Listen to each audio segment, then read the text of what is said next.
بسم الله الرحمن الرحيم تبارك الذي بيده الملك وهو على كل شيء قدير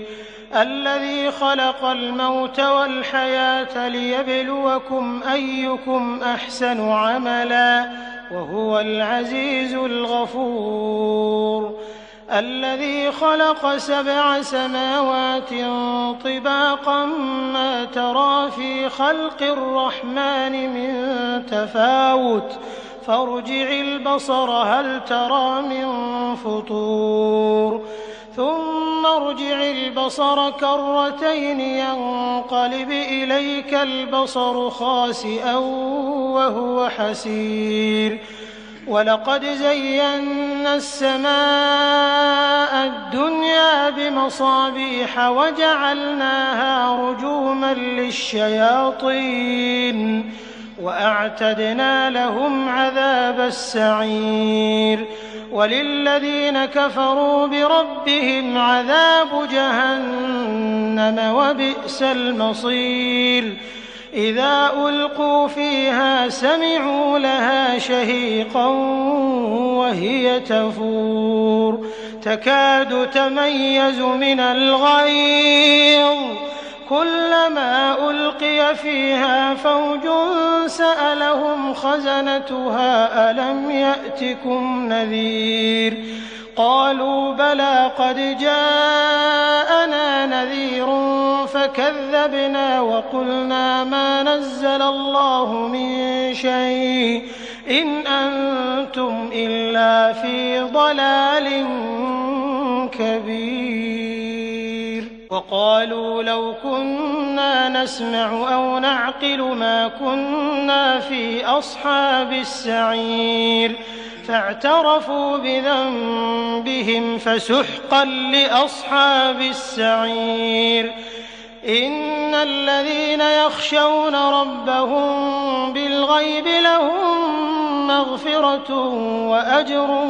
كبير وأسروا قولكم أو اجهروا به إنه عليم بذات الصدور ألا يعلم من خلق وهو اللطيف الخبير هو الذي جعل لكم الأرض ذلولا فامشوا في مناكبها وكلوا من رزقه وإليه النشور أأمنتم من في السماء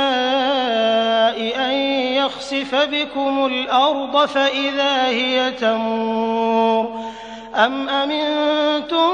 من في السماء أن يرسل عليكم حاصبا فستعلمون كيف نذير ولقد كذب الذين من قبلهم فكيف كان نكير